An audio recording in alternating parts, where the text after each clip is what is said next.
上年差唔多時間，我哋就趁彩色 E-Ink 屏幕開始普及，就同大家試玩過一啲電子書閱讀器啦。不過1年過去，市場上嘅新選擇的確係多咗，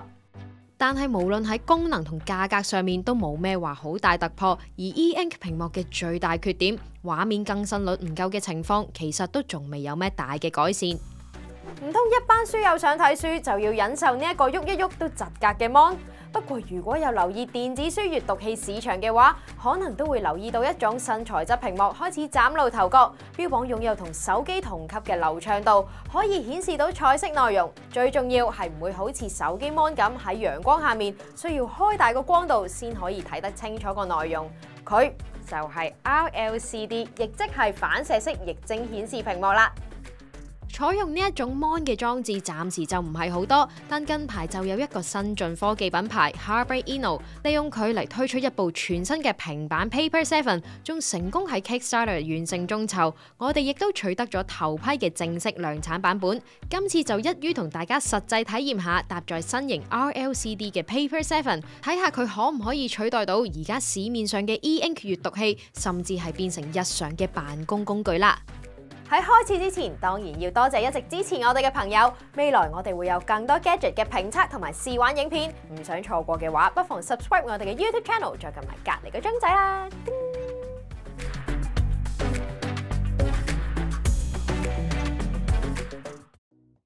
Harbor Inno Paper 7嘅整體造型非常簡約，其實同市面上嘅一啲電子書閱讀器幾相似。機身淨重242g，厚5.5mm， 上手手感幾輕盈之餘，金屬邊框同仿皮質感嘅機背亦都帶嚟唔錯嘅握持感。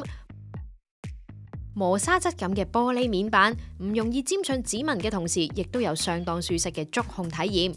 而 Paper 7最核心嘅賣點，當然就係呢一塊7.8寸嘅 RLCD 屏幕啦。我哋就先集中講講佢嘅好處先啦。首先，佢就係支援全彩顯示，呢一點對於想睇漫畫、雜誌或者彩色 PDF 嘅書友嚟講，真係非常重要。我哋試過喺 Paper 7上面睇電子書同漫畫，色彩表現都幾鮮豔，尤其喺充足嘅光線同適合嘅光線角度之下 ，RLCD 屏幕都會有種獨特嘅銀白色光澤，感覺有啲似喺一塊金屬板上面睇一啲印刷品咁樣，個體驗都幾特別。而且因為佢嘅顯示係完全依靠環境光去做反射，喺顯示過程當中就唔會好似一般嘅 LCD 或者係 AMOLED 咁將光線直射入眼，的確可以做到佢所講嘅零藍光護眼效果嘅。Paper 7呢一個 RLCD mon 解像度係768×1024，PPI 數值就即係大約164。放喺而家喐啲就超過400 PPI 嘅智能手機或者係平板市場，同埋可以做到300 PPI 嘅黑白 E-Ink mon 嚟講，呢一個解像度當然唔高嘅，勉強叫做好過150 PPI 嘅彩色 E-Ink 屏幕咁啦。以呢一個尺寸同解像度去睇小說、日本嘅漫畫，效果都相當唔錯。但係如果要應付出名多色又多字嘅美漫，Paper 7呢一個 mon 就唔多適合啦。不過 Paper 7嘅 RLCD 屏幕就勝在可以提供到60Hz 嘅更新率，遠超最多只得20幾Hz 嘅 E-Ink。翻頁同縮放操作嘅流暢感覺，同平時喺手機或者係平板上面嘅感覺差唔多，反應更加係非常之快，完全冇 E-Ink 屏幕會遇到嘅殘影或者係閃爍問題。要睇片嘅話，呢一個 mon 嘅流暢度都一樣應付到㗎。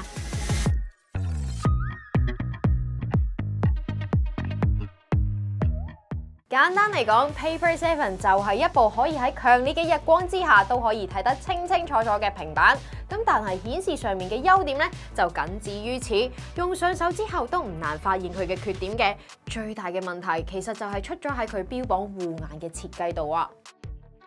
Paper 7嘅 RLCD 屏幕雖然喺陽光底下可以做到顯示清晰，但係當去到室內熄咗燈，咩都睇唔到就梗㗎啦。即使喺開咗燈嘅情況之下，光度同光源角度都遠遠比唔上室外嘅自然光，於是乎畫面就會因為缺乏補光而變得偏向灰暗。由於佢冇任何背光照明，正面望向屏幕嘅話，其實都幾難睇得清楚畫面內容，要斜斜地咁校好角度先至可以繼續閱讀。講真，就需要一啲時間去適應，話就話唔傷眼啦，但係長時間用咁嘅姿勢去閱讀，坦白講對眼同對手都幾唔舒服㗎。而睇翻而家主流嘅 E-Ink 閱讀器，絕大多數咧都加入咗前光照明系統，唔單止可以調校光度，就連冷暖顏色都有得校。咁就算係啲陰暗嘅環境，例如臨瞓前，又或者係飛機嘅機艙入面，都照樣可以繼續閱讀。喺泛用性方面 ，E-Ink Reader 就可謂完勝 Paper 7啦。RLCD 嘅另一個弱點就係佢只要開住個 mon 就會用電，而唔係好似 E-Ink 咁樣每次更新先會耗電。換言之，你只要係閱讀途中，無論你係睇緊咩內容，每一秒鐘會減少你嘅續航力。而我哋就實試過 Paper 7內置嘅3100 mAh 電池，大概只可以支援個 mon 開住近17個鐘多啲。另外喺待機嗰陣又會用咁啲電，續航力點都唔夠 E-Ink Reader 嚟㗎啦。但夠唔夠用就見仁見智啦。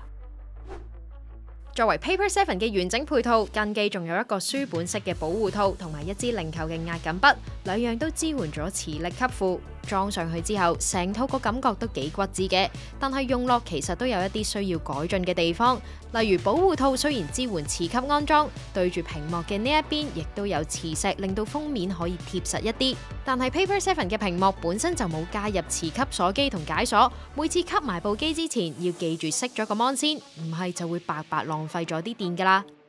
至於支筆方面呢，佢就支援咗 USI 2.0 制式，具有4096級嘅壓力感應同埋傾斜感應，理論上係可以做到一定嘅筆記，又或者係繪畫用途嘅。但係可能係個 mon 本身嘅手寫取樣率就唔太足夠，令到手寫輸入有啲延遲，大大咁影響咗輸入體驗。而喺同一時間 ，Paper 7嘅系統係採用幾乎原生嘅 Android 14，出廠就冇加入任何嘅筆記 Apps 配套。話就話你可以喺 Google Play 度揾啲手寫筆記 Apps 嚟 jot notes，但係作為一部以手寫功能為賣點嘅平板嚟講，咁就未免有啲懶啦。而要額外加購呢一支筆係要另外俾接近多800蚊嘅。不過體驗完佢嘅 Paper 7嘅書寫體驗之後，坦白講就真係唔建議大家加購啦。Harbor Eno Paper 7目前喺佢官網嘅定價就係由299蚊美金起，圍起港紙就大約2400蚊左右，同一般嘅彩色 E-Ink Reader 相若。咁如果真係要考慮買佢定係買 E-Ink Reader， RLCD 屏幕自然就會係影響你決策嘅最大因素啦。而 RLCD 屏幕嘅優點同缺點咧，都真係好明顯嘅，就係可以喺強光之下提供清晰嘅顯示，同時又可以兼顧到流暢度，算係幾耳目一新嘅體驗嚟嘅。不過長期使用嘅話，佢嘅缺點就同太陽能電筒一模一樣。喺有光源嘅時候，佢會着；咁如果冇光，絕對唔會着。有冇可能冇光都着咧？乜都好，熄燈。唔通真係要另外揾支電筒嚟照住睇書咩？簡單嚟講，目前呢一代嘅 Paper 7仲有好多值得改進嘅地方，尤其係要挑戰 E-Ink Reader 嘅閱讀用途嘅話，加翻背光照明，相信都係必要噶啦。雖然好可能就會打破佢零藍光嘅設計初心，但係至少可以增加佢嘅使用場景先啊嘛。而以目前佢嘅設計同功能去考慮，與其話當佢係一部閱讀用嘅平板，倒不如考慮下自己平時有冇需要喺戶外去睇文件或者係資料。如果係有呢一方面嘅需求嘅話， Paper 7就會顯得特別實用啦。